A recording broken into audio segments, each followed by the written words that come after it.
Hey guys, and welcome to the channel. It's Simon the Watch Guy, and today we're going to be looking at a Casio G-Shock. Now I've been wanting to do this video actually since before Christmas, to be completely honest, but a few other watches were reviewed first, and so I decided to, save kind of the best till last, I guess. I mean, this is by far one of my favourite watches that I actually own, and it's one that I've started using on a day-to-day basis. So let me show you what this watch is. First of all, let's do a quick unboxing.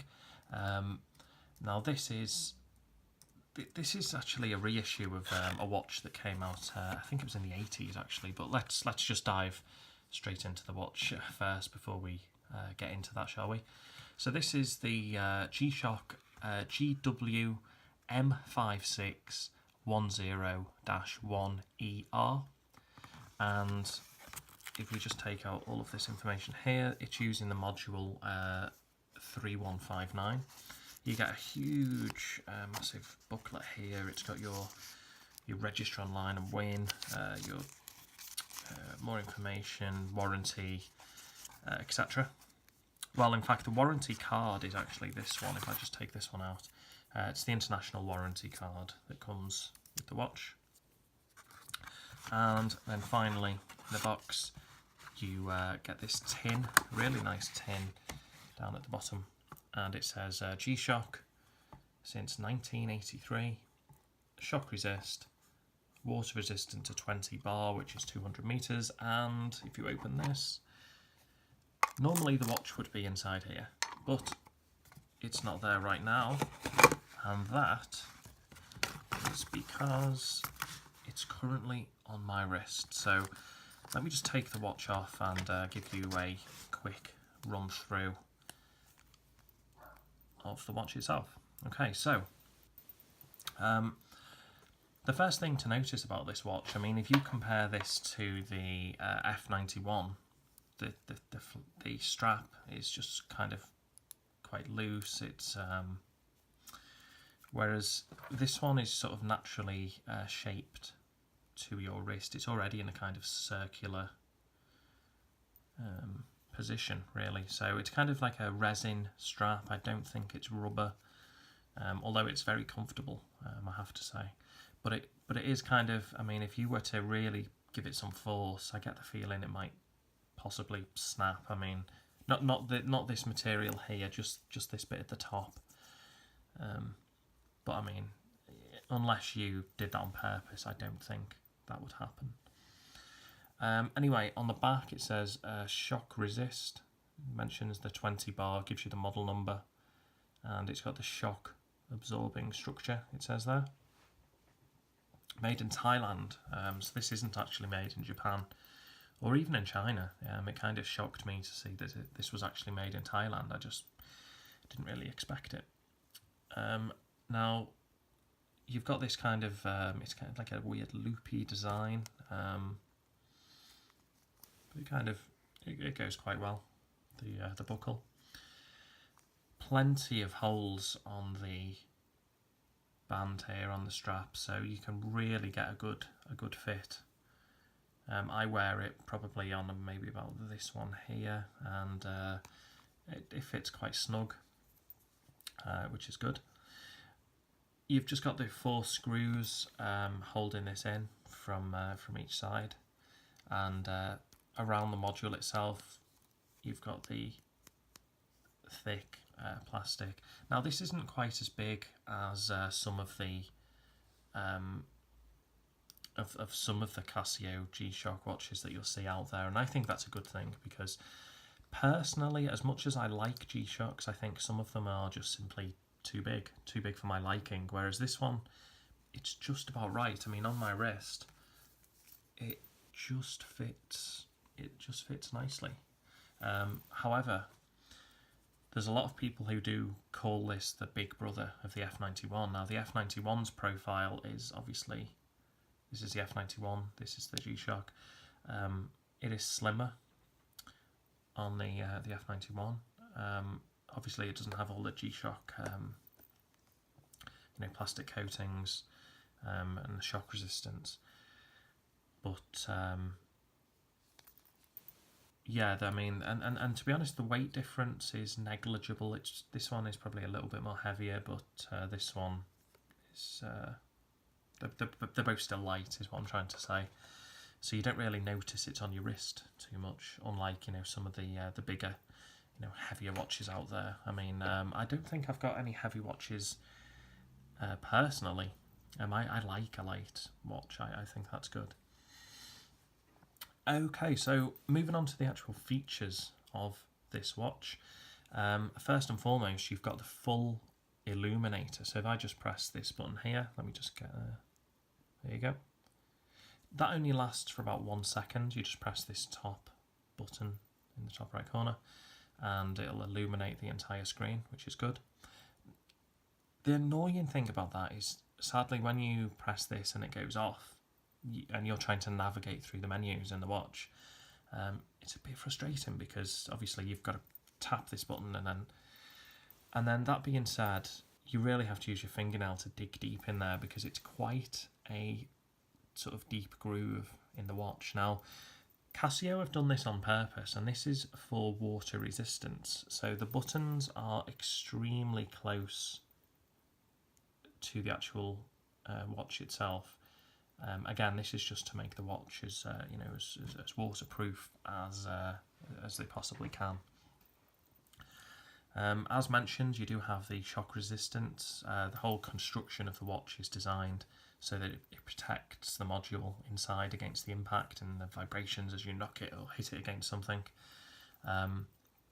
My favourite feature of the watch has to be the solar power. I mean, when you tilt the watch in this light, you can kind of see the solar panels just inside the red line, the outer line. And yeah, I mean, you've got a low, medium or high meter down there at the bottom, and that tells you if the watch has a low, medium or high battery. Obviously this has a high. I've never seen it medium, and that's purely because it's constantly getting sunlight, it's getting light from an electric light, all of which do charge this watch, which is fantastic. In fact, no, I don't think that is my favourite feature. My favourite feature is actually that this has a radio signal, or what is known as a multi-band 6 reception. So what this actually is, it means that if you're in Europe, if you're in the USA, Japan or China, you can actually get a signal automatically every night delivered to your watch, and it will automatically do this, and it will give you the correct time wherever you are. Now, in many countries, such as the UK, our time changes in daylight saving time, where the clocks go forward or back an hour, and it really is a bit of a pain because what we have to do is change our watches minus or plus an hour depending on what time of the year it is. Now, this radio reception automatically calibrates our watch to the correct time, so we don't need to worry. That's one less thing to worry about. It just does it overnight, and when we wake up, it's the right time. Now, I've just pressed this button in the bottom right, and that tells me that I received the signal at 2 minutes past 2 in the morning on the 25th of April. Now, that's the other thing, guys. For every plus point, there's a tiny, tiny, tiny downside. The date is the wrong way around. If you're American, that's probably fantastic, but for anywhere else in the world, America is the only place in the world that uses their date system, in like their full date system. In the UK, that should be 25.4, but never mind. It's not a huge issue. It's really frustrating. I don't know why Casio have chosen to do that. It just doesn't seem logical. It should be the 25th day of that month. It shouldn't be the 4th month, the 20. It just doesn't make sense. The American date, that really, really gets me. There's no way of changing it as well, so you've just got to get used to it, guys, unfortunately. You can go around the world on this watch. I forget which button it is now. There's that many.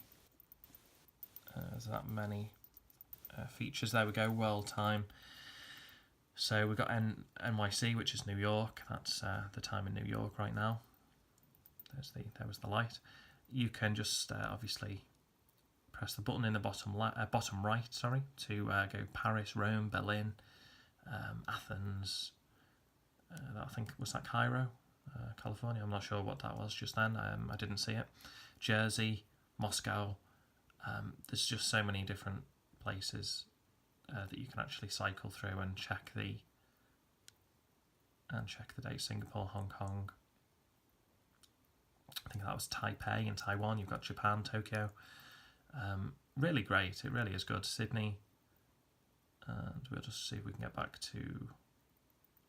There's LA. Mexico. NYC. Okay, I just leave mine on NYC. Next, you've got the alarm. Now, this alarm, guys, is fantastic. I like this.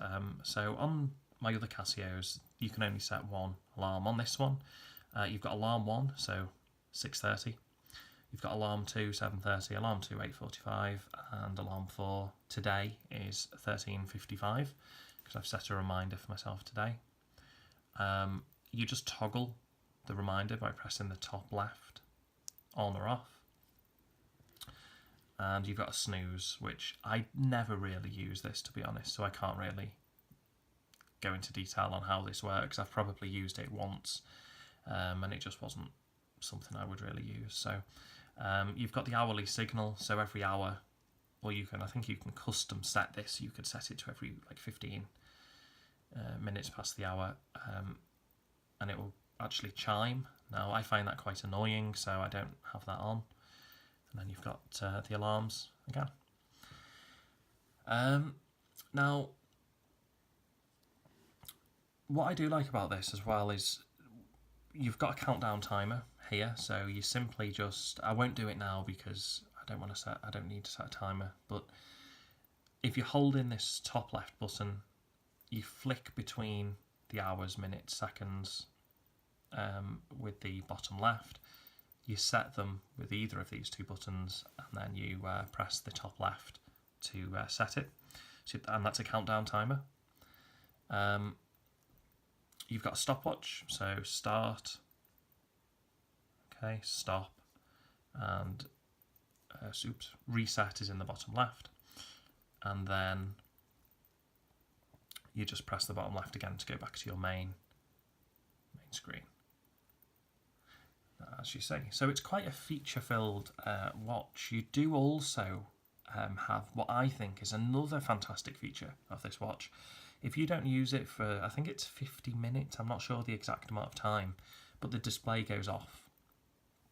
And this is purely a battery saving feature. Now, on Watch You Seek forums, a lot of people tend to say that this particular G-Shock and some other of the solar ones tend to last 10 to 15 years on a single solar powered battery. So, I mean, I bought this in 2017, which would mean I bought this about December 2017, so I would probably be looking at 2027 before I need to think about a battery for this. I might get even longer because I'm using the power saving features.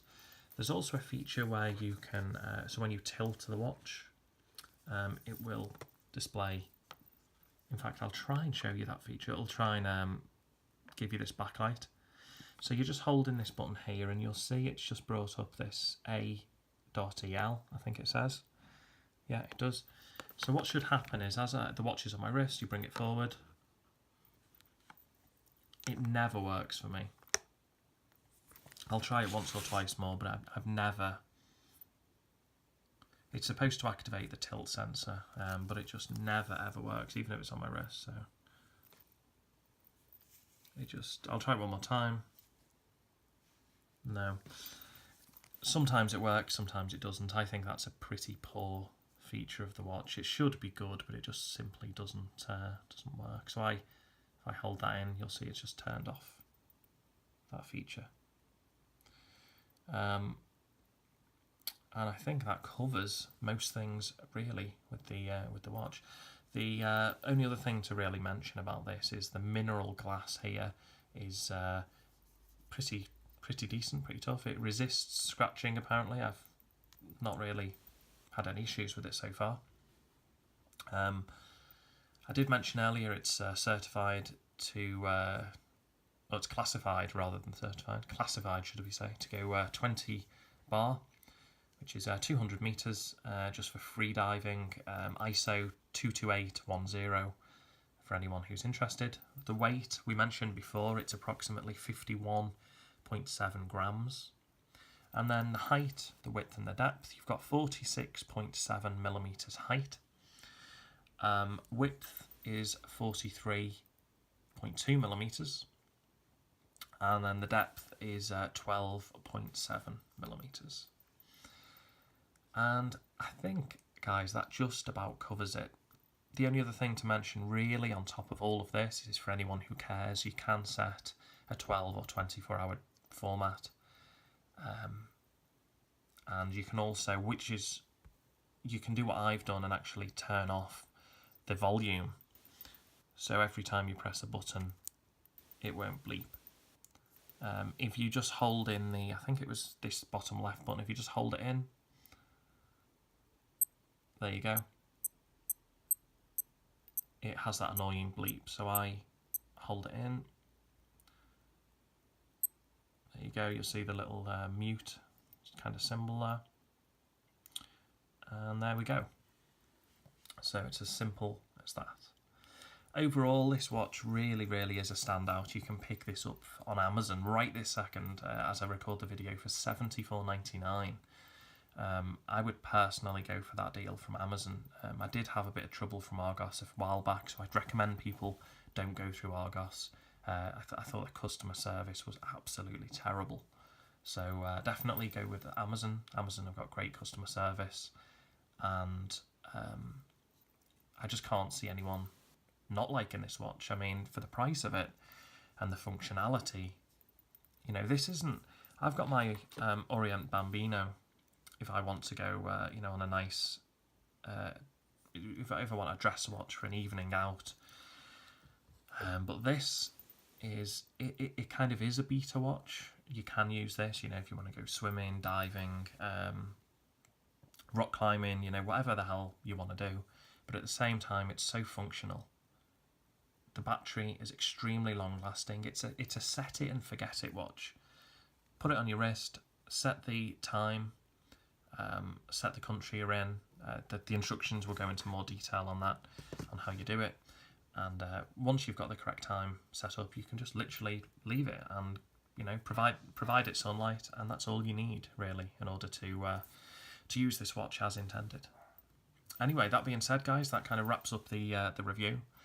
One thing I will mention, I am very nearly out of watches, unfortunately. So if anyone would like to send some in to review, please do. I've spent nearly £1,000 on watches just for this channel, and I love reviewing them. I love wearing these watches and checking them out and seeing all the different functions and features. But guys, my money is not unlimited. So we'll see what we can do, see if anyone can maybe send some watches in, or maybe give me some, you know, reasonably priced recommendations, and we'll go from there. But either way, thanks for watching, guys, and we'll see you in the next one.